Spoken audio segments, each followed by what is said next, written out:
We have spent the better part of a year, if I can roll back to the time of the fall of 2017, where we started to have a conversation here that was part of a national conversation about sexual misconduct in the workplace.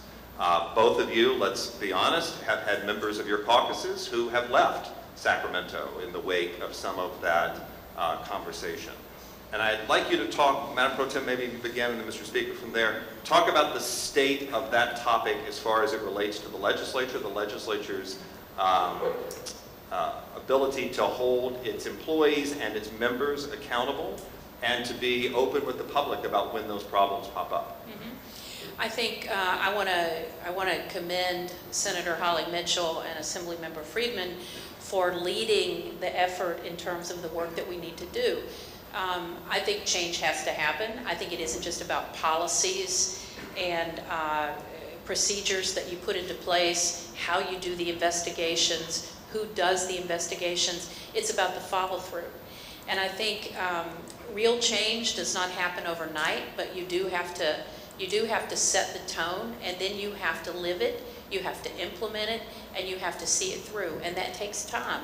And I think that we've done that. I really think our process to evaluate, and I want to remind people that these are employment issues, these are HR issues, and you can sort of differentiate elected officials from staff, because we have a responsibility to the staff to make it a safe work environment, one in which they feel appreciated, that they have the ability to grow personally and have a career without fear. And I think that we have started, I feel good about what we've done, but really the test is going to be over time. We've done a climate survey as a baseline. We expected that not to be good, and actually it was better than we thought in terms of why people work in the Capitol, that they love the work, they love their job. They actually like their supervisors, but they do want to see an investment in their growth. And so we're doing that. Elected officials are a little different.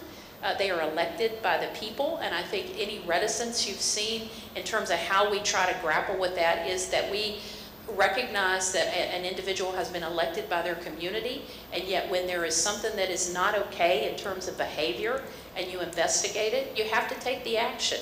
You have to take the action. And I think we've done that, and it has been painful and hard, but I think it has been a good process, and I think we have more work to do.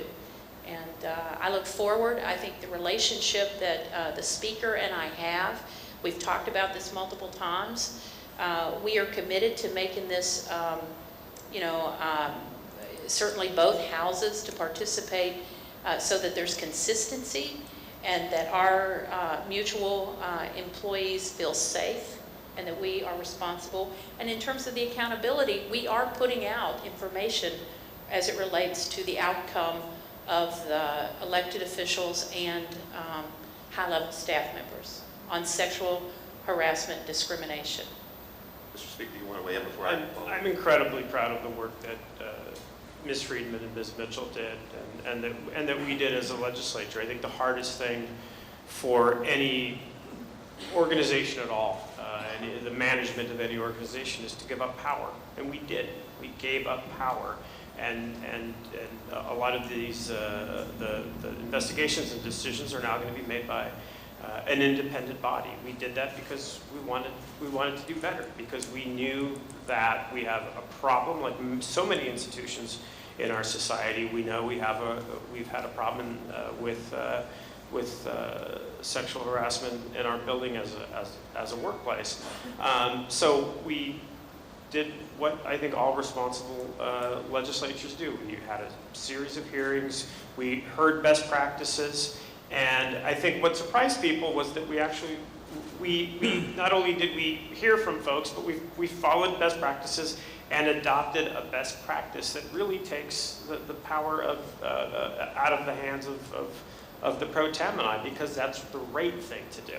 And Ms. Friedman was at a convention recently with these legislators from all over the country, and she talked about what she had done, and they mocked her and said, how were you able to do this? And it is ultimately, I think, perhaps going to be our this year's biggest accomplishment. There's been a pall over the Capitol this year. It's been a difficult year, but having this come out of this year and having this come out of that committee, I think says a lot about our members.